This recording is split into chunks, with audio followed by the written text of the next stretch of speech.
and welcome to your, I was about to say daily devotional series, but it's not necessarily every day that I'm out. Yesterday I was busy, so your devotional series on Isaiah that we're looking at today, Isaiah 26. I do hope that you are enjoying this little tour through Isaiah, that it's helping you, that you're able to meditate on God's words, you're able to think about His word. I find myself so many times reflecting on Scripture that I've read that day in a chapter, and it's run through my mind all day, and it's been so helpful. And we talk about verses and chapters. That's our divisions that man's put in chapter headings, verses. These are God's words, and that's the important thing to remember. And we're going to look at Isaiah 26 today. We're going to look at the secret to what everyone wants. That's what we're going to find today. The secret to what everyone wants. What does everyone want? Well, we'll look at that now in a second here as we look at Isaiah 26 songs of praise. This probably will be fairly short. I've come in here at dusk. It's currently about 7:30 at night, and I know my lighting will start to fade very soon. So again, another day where I was just busy with things of the family and so on. But a song of praise, Isaiah 26 says, "In that day," so the day we looked at before, the mountain of the Lord, the day that God's mountain will reign, that it's almost looking ahead to messianic reign of Jesus. In that day, this song will be sung in the land of Judah. We have a strong city. God makes salvation its walls and ramparts.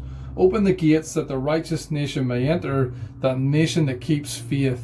So it's getting very exciting. God opening up the gates. It's strong. It's secure. It's God's place. It's in this day, the messianic days, the days when everything will be renewed.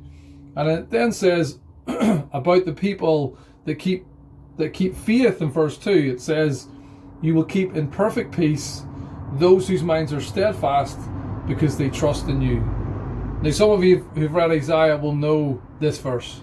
It's one of them verses that I've even seen thrown around during this whole coronavirus pandemic, because it's just one of them verses you love to meditate on. And it says, "You will keep in perfect peace." God will keep in perfect peace those whose minds are steadfast because they trust in you. The secret to what we all want, I believe, is peace. We all want to be content, and perfect peace is even better. We want to be in perfect peace. We want to be in a situation where we're content and we're happy. So many times I've heard people say, even through social media and so on, they said, "I don't care about money, and I don't care about fame, and I don't even care about looks, and I don't care about relationships." People have often just said, "I just want to be happy." It's a bit elusive almost. I just want to be happy. And what that often means is content, at peace, untroubled, comfortable. Various things that it can mean. But it says here, God will keep in perfect peace him whose mind is steadfast. Steadfast is unwavering. You aren't pushed off one way or the other. You are fixed. You are unmovable. Immovable, should I say. Immovable. You're not able to be moved out of the way whatsoever. You're on a path that you're staying on, is the person who is steadfast. And it says, God will keep in perfect peace him whose mind is steadfast. But it tells us the secret here. That all sounds wonderful. Perfect peace sounds amazing. It's common to the steadfast person, but we need more. And the last bit's the secret bit. This is telling us how we can have, if you like, perfect peace. It says, because they trust in you. The perfect peace, the steadfast, but it's because they trust in you. It's because they trust in God. It's the mind that trusts in God that's enabled to be in perfect peace. And you might think, I'm sure when I first thought about this, yeah, I'm a Christian. I do think about God and I do pray. And many Christians out there will think, yeah, but I don't have perfect peace. Why do I not have perfect peace? Well, when I thought about this, I thought, are you really trusting God in every area of your life?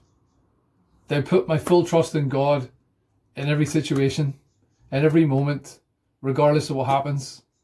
Do you put your full trust in God, regardless of what happens? You're unwavering, you're steadfast in that trust. No doubt we all answer that the same way. It's maybe got better over the years. Certainly in my years it certainly has. But I'm definitely not always on the right path there. I have my moments. There are things that cause me to get troubled in trusting in God.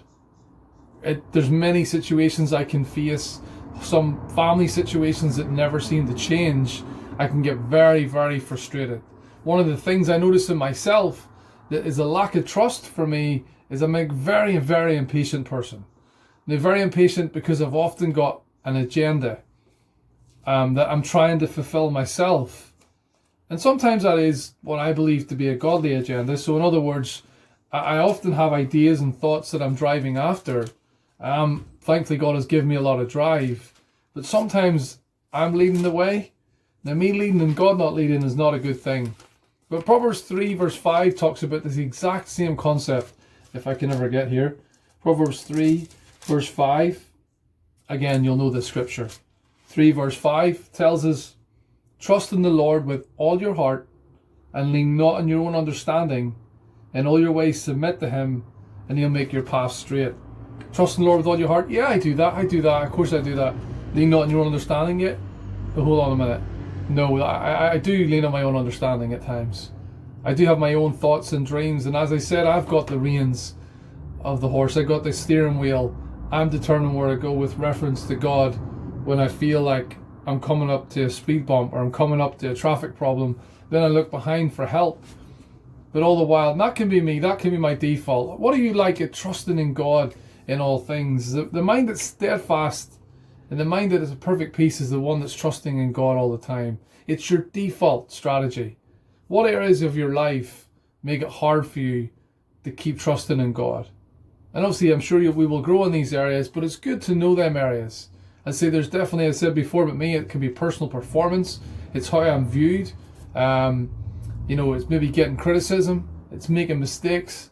It's various things. There's various things that can cause me to not trust in God the way that I know I should. So what is it for you? Again, it's easy to think, and again, there maybe are areas that we do trust fully in God, and them areas we do have a perfect peace that the world envies.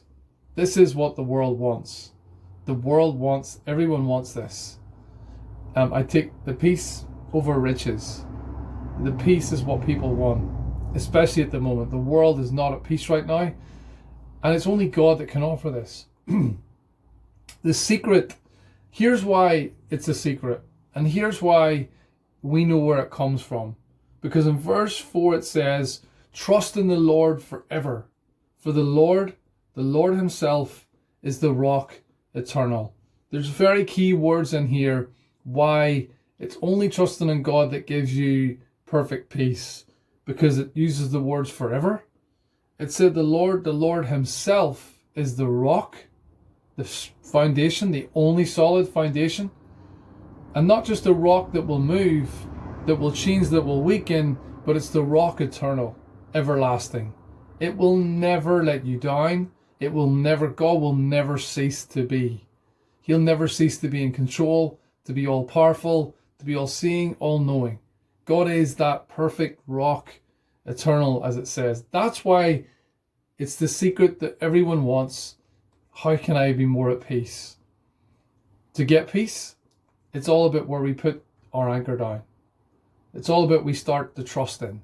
Unfortunately, the world right now is discovering, what can I trust in these difficult times? This is the secret to what we all want, is that we've got a chance to trust in God, the rock eternal, that God will never let us down. And it's the nature of God that we can depend on. What a wonderful thing that we can think about today, that we can think about and meditate on. This all rests on God's power. It's not always that I understand. James 1 talks about difficult times. Pray for wisdom so that I can try and understand. This is what we need to do. So God offers us the secret to what we all want. If you're not a Christian today, please drop me comments. We do online Bible studies with people. Again, just to try and show people the scriptures, to try and show people this is the only way that we can find perfect peace. We can find peace, but it's not perfect peace, because it's not a rock that won't move. Wherever we put our hope, then things can change. Your money will fade away. Your looks will fade away. Your strength will fade away. Your health will fade away. Your life will fade away. Your family, everything will pass. It won't last. This is why the only way to have perfect peace is in Him who lives forever and enables us also to live forever. If you find at the minute you find this difficult to trust fully in God, I would encourage you to listen to that God. That's what I find. How can I learn to trust in God more? For me, a secret for me, the most obvious thing in the world I'm telling us about, is I need to listen to that God. That's the key for me. I cannot trust in God if I haven't got His words in my head. If I haven't listened to God, I don't stand a chance. So sometimes I see Christians who can go, maybe they go days, weeks without picking up scriptures. I would not be here anymore. That's it. Plain and simple. Maybe I'm more needy than most. That's fine with me. But that's absolutely what I need. We all got different needs, but I suspect that's one we all will absolutely need. We cannot have that full trust in God if we're not listening to that active God who's working in the everyday moments of our life. So the secret to what we're all looking for is peace. Perfect peace is better than peace. Perfect peace. Because of a steadfast resolve, we trust in God, who will not move, will not change, will not let us down. I pray we can let me know how you get on with these things. Let me know just if that's been any help to you. I'm sorry if you've commented on my YouTube channel. I haven't been able to access all my comments, but I will reply to any that come up. I noticed today that there was I had some readers and listeners from Papua New Guinea, some others from parts of again of Africa, just all around the world. Very exciting to see people support, to see people getting something out of this, but most importantly, the trust in God, the rock eternal, to get us through this time and anything else that lies ahead in the future. Thanks for tuning in today. It's been great to see you all, and God bless.